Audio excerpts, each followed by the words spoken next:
Seorang ibu hamil yang hendak melahirkan terpaksa ditandu sejauh 7 kilometer untuk mendapatkan penanganan medis di Maros, Sulawesi Selatan. Kondisi ini kerap dialami warga akibat buruknya infrastruktur jalan yang tak kunjung diperbaiki. Pasien yang mau melahirkan Seorang ibu hamil terpaksa dievakuasi menggunakan tandu yang terbuat dari kain dan bambu saat akan melahirkan di Puskesmas Tompo Bulu.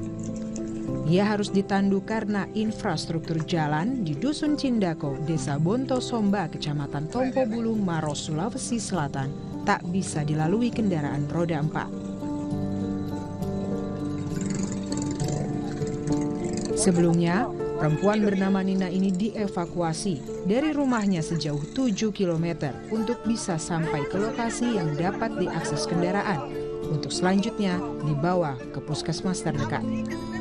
Menurut kepala desa, kondisi ini telah lama dialami oleh warga di Dusun Cindako dan belum mendapat perhatian dari pemerintah.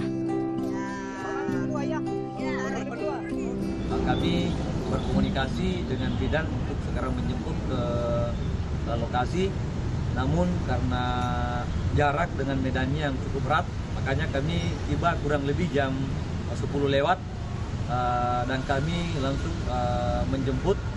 Namun kami terkendala di jalan dengan jalan yang begitu ekstrim. Saya berharap kepada pemerintah kiranya dapat memperhatikan tempat kami di Desa Bonto Somba, khususnya di Cindako, untuk memperlancar baik itu kesehatan, bidang pendidikan, dan juga pertanian. Usai melahirkan, tetap tak mudah bagi Nina. Ia dan sang bayi harus berjalan kaki dengan jarak yang cukup jauh untuk kembali ke rumahnya.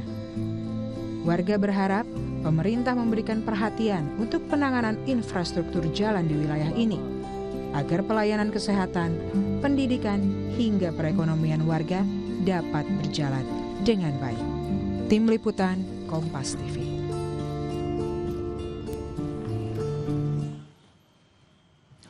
Saudara, kejadian keracunan usai menyantap makan bergizi gratis atau MBG yang menimpa siswa sekolah kembali terjadi di Kabupaten Bandung Barat, Jawa Barat. Kejadian ini menimpa puluhan siswa SMPN 1 Cisarua, Kabupaten Bandung Barat. Petugas gabungan langsung memberikan penanganan awal puluhan kepada siswa, memberikan penanganan kepada puluhan siswa SMP 1 Cisarua yang mengalami keracunan. Diduga usai menyantap MBG. Berdasarkan data Dinas Kesehatan Kabupaten Bandung Barat hingga Selasa sore, total 57 siswa mengalami keracunan. 27 siswa dirujuk ke RSUD Cibabat, Puskesmas Cisarua, dan klinik terdekat.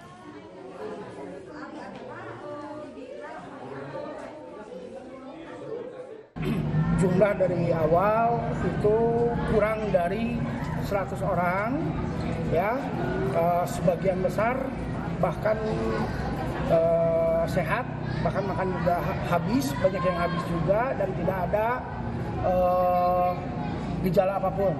Kemudian yang memiliki gejala itu sudah dari awal diberikan penetralisir air kelapa oleh dengan pihak dari MBG-nya juga, sehingga tidak terlalu menimbulkan gejala yang fatal.